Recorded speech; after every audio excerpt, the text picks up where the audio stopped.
Boom. Biddly, biddly, biddly, biddly, biddly, biddly, biddly, biddly, biddly, biddly, bo. Yes, yes, yo. Here we go. Uh-oh. You know what time it is? Hey, yo, get that badger. In and on and over here. He's in, he's on, he's over, he's here. Shout out to all my clout chasers. Shout out to each and every which one of you. You know what time it is. Quick shit vid. We're up against the clock. Shout out to all my clock watchers. It's unanimous that the boom stays. Boom. He stays. He's going nowhere, boys. It's been unanimous. Had the one complaint via a tweet, granted, and then I tweeted him to say, go check the latest vid. No response. Crickets. Silence. Got a couple of quick shout-outs to do. Shout out to Wayne Garbutt and Damo Bennett. Shout out to Wayne Garbutt and Damo Bennett. Both members, appreciate both of you. I've got a track out on the 13th of September. The link is below. It's in 10 days, boys. If we can get behind it, it'd be much appreciated. Spotify, iTunes, whatever. It's better through iTunes for me. But we're aware that we're against the clock. I just want to quickly say I'm at Courtyard in Ilkley on Sunday, where Becky O and Beckford are both there. So if you want any tickets, let me know, and I'll try sort a brother out. Here we go. Ain't nobody down round here. Clout Chasers in. Clout Chasers on. Clout Chasers over here. Firpo has been the hot topic today, and much of the transfer window we spoke about quite a lot. My man Junior, Mandingo, the Wanderer, the Great Wanderer, the great Firpo, the Wanderer. Firpo, the Great Wanderer. There's been a few articles of him to fear for his position. I know I stated yesterday that I would not be moving him out of his position. But I want to discuss whether you think it warrants a new contract. I had a few people commenting yesterday saying, what do you reckon to a new contract?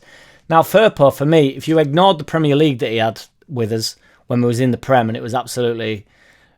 I mean, he was bad defensively, but we was also pretty dogger, so I felt for him a little bit. I think if he came into the Championship and he was called Schmitz and he just got here and he's been performing as he has done, I think he's the absolute guy. I really do. So I think Firpo would remain. I think we'd be looking forward to seeing him in the Premier League. He's on it. I think he's 27, is he, Firpo? I think he's worked it out. I think he's clocked on. I think he's in and on and over here. I think we should give him a chance. I truly do. I can't see any reason why you'd let him run his contract down anyway, really, you know.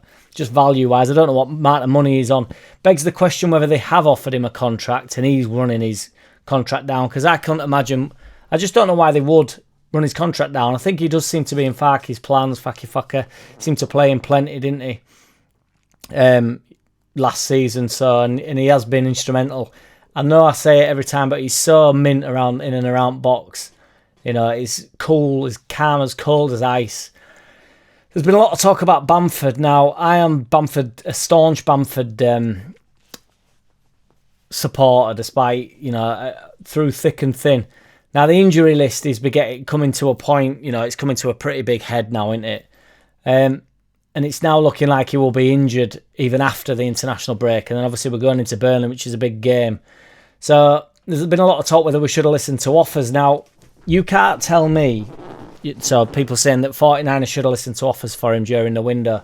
But you can't tell me that there wasn't a single player that wasn't listened, that wasn't out available for sale. I genuinely mean that. I think every single player were being looked at. There were some talks that teams were coming in for Gruev and there were bids getting rejected here, there and everywhere and all this stuff. I think all of them could have gone. I don't know, I was going to start naming players. I was going to go, Gruev could have gone. Ampadu could have gone. But every single one of them, Peru could have gone. Every single one of them could have gone this transfer market. They were seeing what the market were like when they seen who was wanted from the club. They knew they had to ship some players on.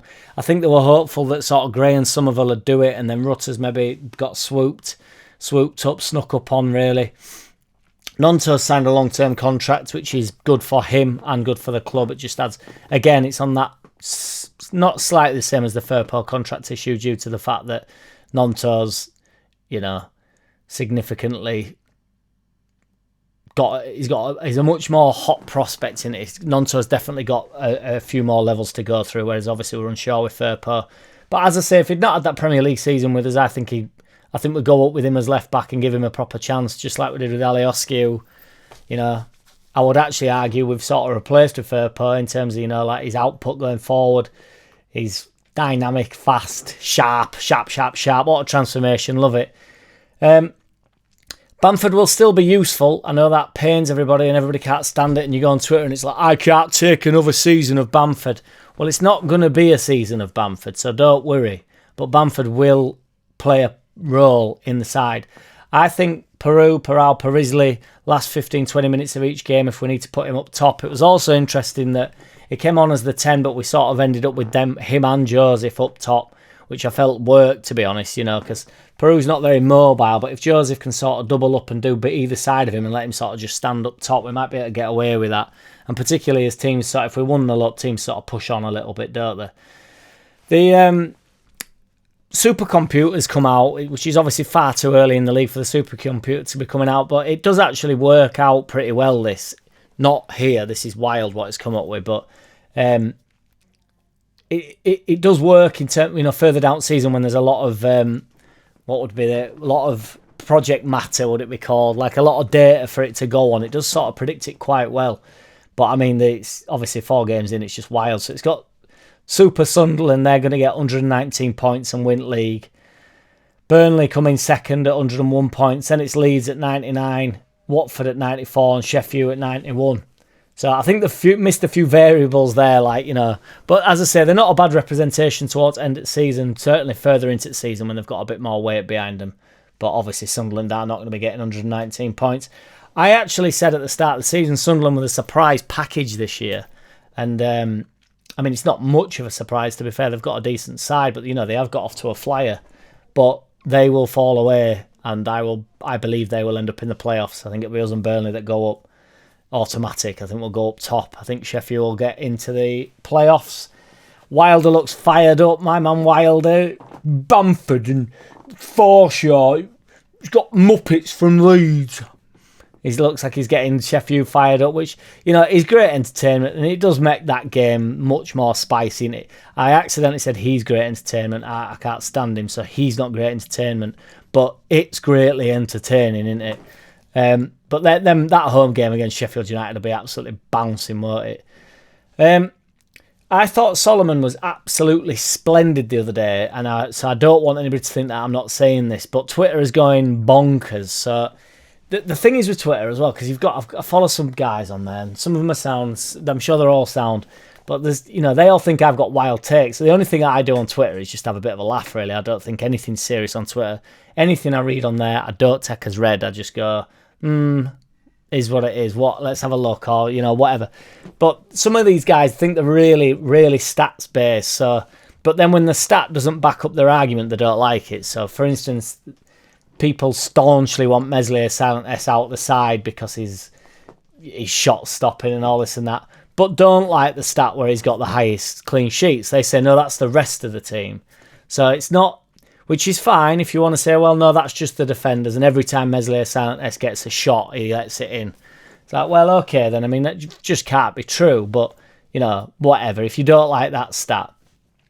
But I find it interesting how this statmen, can watch 10 minutes of Ramazzini, and he is now in over Dan James, whose stats were excellent last year. We don't know anything about Ramazzini yet. I'm hopeful that he's an absolute baller. But Solomon looks great. But luckily for Solomon, in a sense, that Dan James wasn't fit, because I don't think Solomon starts that game at the weekend if Solomon's fit.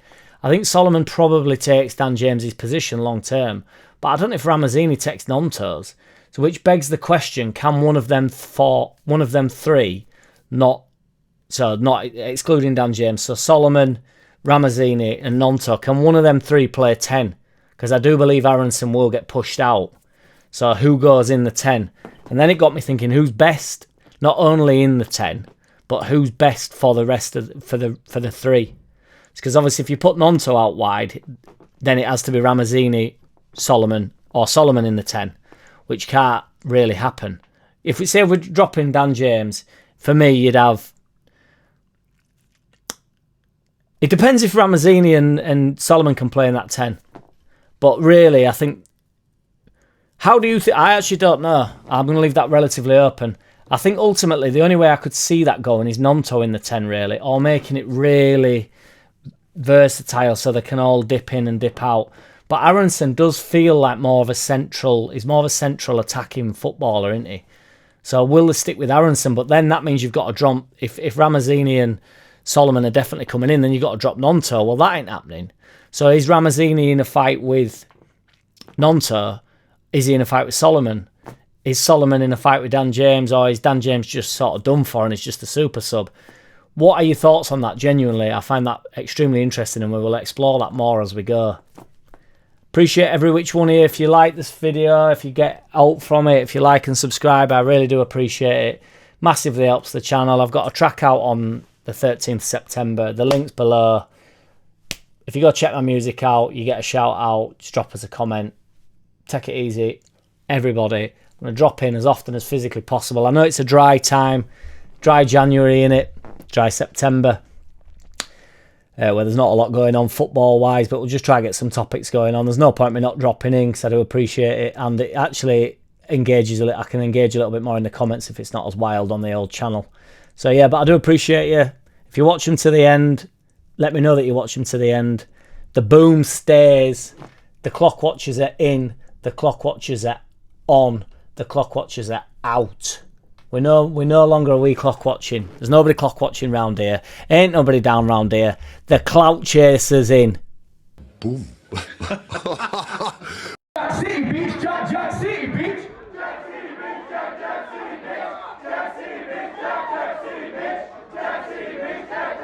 Hey!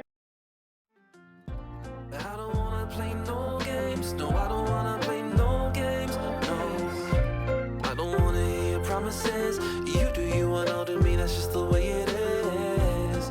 Don't wanna ever feel surprised. That's why I ask no.